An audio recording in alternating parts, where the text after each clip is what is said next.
Surface area and volume, पृष्ठीय क्षेत्रफल और आयतन। एक्सरसाइज 11.1 है, क्लास 9th का। यहाँ पे पहला क्वेश्चन हमने लिया है और इसमें आप देख सकते हो ये एक कोन का शेप है, शंकु का, जिसमें डायमीटर हमारे सामने है 10.5 सेंटीमीटर। रेडियस हमें फाइंड आउट करना है, स्लैंट हाइट तिर्यक ऊंचाई दिया हुआ है हमें 10 सेंटीमीटर। निकालना क्या है हमें, CSA वक्र पृष्ठीय क्षेत्रफल फाइंड आउट करना है। तो इससे पहले हम कोन पे चलें, इसकी कुछ बेसिक सी चीजें जान लो आप। ये जो है इसकी तिर्यक ऊंचाई होती है, लेट से ABC। तो ये जो AB देख रहे हो ये हाइट है। जैसे एक राइट एंगल ट्रायंगल होता है ना, राइट एंगल ट्रायंगल ABC, तो ये इसका हाइपोटेन्यूज हो गया है, ये इसका परपेंडिकुलर है और ये इसका बेस है। तो यहाँ से हम इसमें PTH लगा सकते हैं। ये इसका स्लैंट हाइट हो गया, ये स्लैंट हाइट हो गया और ये इसका बेस यानी कि रेडियस हो गया है। तो ऑलरेडी पाइथागोरस सेज दैट कि अगर आप कोई भी ऐसा राइट एंगल ट्रायंगल है, समकोण त्रिभुज है, जिसमें उसकी दो भुजाएं अगर आपको पता है तो तीसरी भुजा आप खुद निकाल सकते हो। तो हालांकि यहाँ पे हमें रेडियस भी दिया हुआ है और तिर्यक ऊंचाई भी दिया हुआ है और CSA कह रहे हैं, तो इसके लिए हमें H की जरूरत नहीं है, तो इसलिए हम H फाइंड आउट करेंगे नहीं। तो कुछ चीजें इसमें आप जान लो। एक तो आता है पहले CSA, फिर TSA एंड वॉल्यूम। ये तीन चीज अक्सर फाइंड आउट करने के लिए बोलता है, CSA, TSA एंड वॉल्यूम। तो CSA क्या है, इसको हिंदी में बोलते हैं वक्र पृष्ठीय क्षेत्रफल। टोटल सरफेस एरिया को हम बोलते हैं कुल पृष्ठीय क्षेत्रफल और इसे हम बोलते हैं आयतन। तो CSA क्या है, TSA क्या है, वॉल्यूम क्या है, कब लगाना है और किस तरीके से इसका इस्तेमाल करना है, कॉन्सेप्चुलाइजेशन बहुत जरूरी है। तो देखते हैं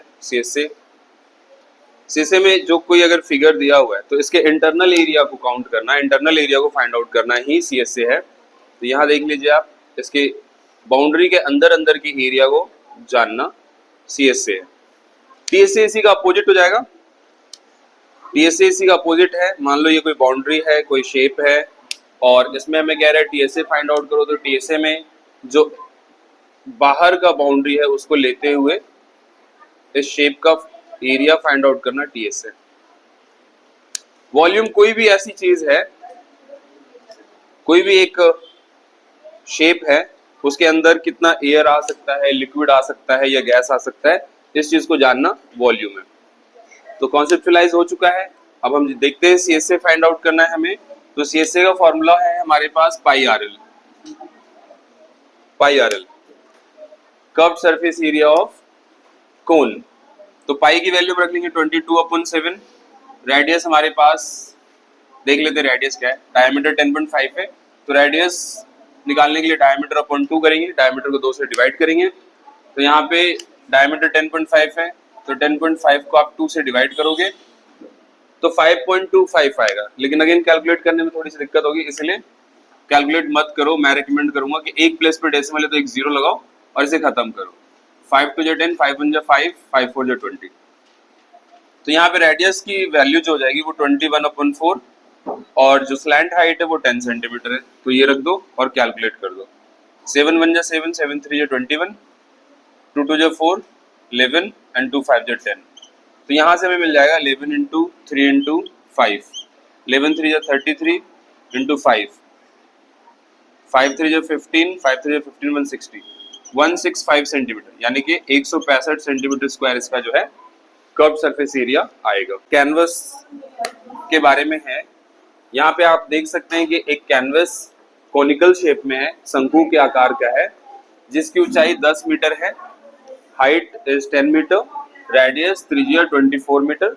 तो सबसे पहले स्लैंट हाइट हमें फाइंड आउट करना है, तिर्यक ऊंचाई इसकी निकाल लेनी है। तो in the very first question, पहले ही सवाल में मैंने आपको बता दिया था ये चीज, इस चीज के बारे में, ABC, ये एक समकोण त्रिभुज बन रहा है। यहाँ समकोण त्रिभुज, जी हाँ, पाइथागोरस ABC, ये हाइपोटेन्यूज है, ये परपेंडिकुलर है, ये बेस है। तो पाइथागोरस प्रमेय हमें ये कहता है, पाइथागोरस थ्योरम हमें ये बताता है कि यदि आपको एक समकोण त्रिभुज का, एक राइट एंगल ट्रायंगल, कोई दो साइड पता हो तो तीसरी साइड आप अपने आप पता कर सकते हैं। तो वही चीज यहाँ होने वाला है।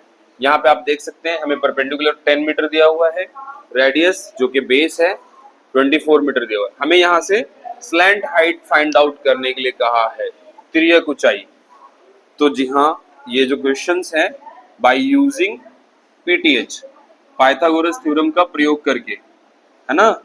तो पाइथागोरस थ्योरम यहाँ क्या है, हाइपोटेन्यूज का स्क्वायर, परपेंडिकुलर का स्क्वायर प्लस में बेस का स्क्वायर, ऐसे लगा सकते हैं। आप इसको ऐसे भी लिख सकते हो, एसी का स्क्वायर,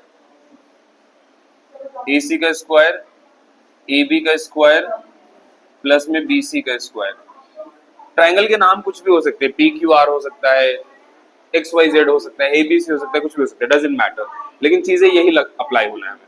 तो यहाँ पे हम देखते हैं एल का square is equal to R का स्क्वायर प्लस एच का स्क्वायर। बस इस पे वैल्यू पुट कर दो आप, आपका आंसर आ जाएगा। तो एल का स्क्वायर, रेडियस 24 का स्क्वायर, हाइट 10, 24 का स्क्वायर करेंगे तो हमें मिलेगा 576, 576 प्लस 10 का स्क्वायर 100, टोटल हो जाएगा ये 676। L is equal to under root 676। क्यों? क्योंकि जैसे हम स्क्वायर हटाएंगे यहाँ से स्क्वायर रिमूव करने का मतलब ये है कि ये अंडर रूट में आएगा, और जब ये अंडर रूट में आएगा तो एलसीएम लेना पड़ेगा आपको।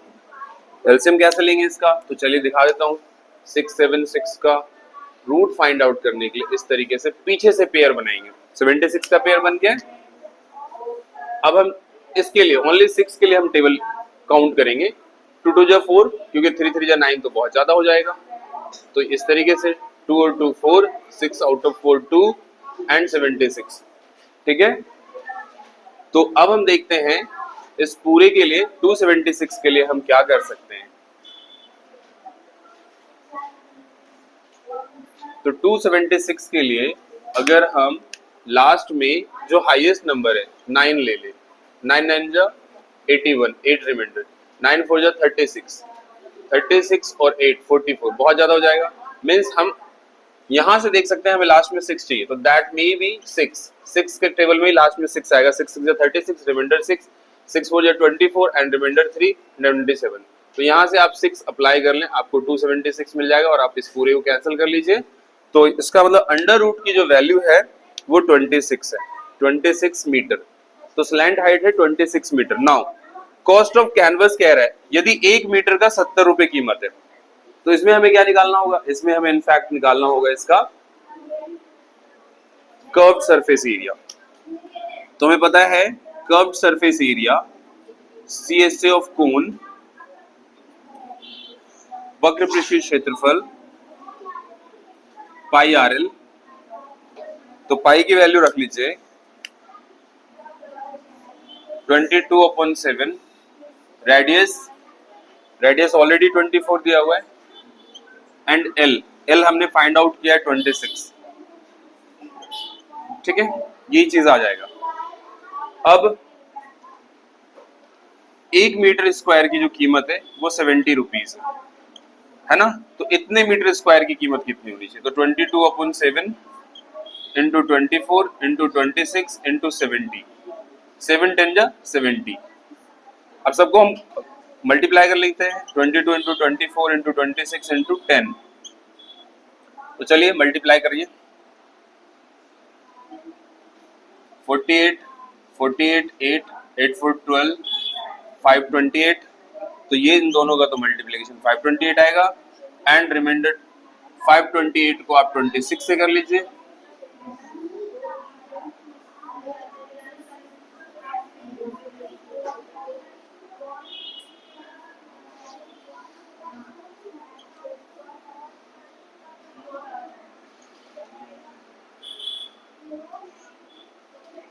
तो यहाँ से आप 26 इंटू 10 का मल्टी करेंगे तो आपको मिल जाएगा 13728, एंड ये जो 10 है तो फाइनली 13728 मीटर स्क्वायर। इतना कैनवस, इतना पैसा लगेगा।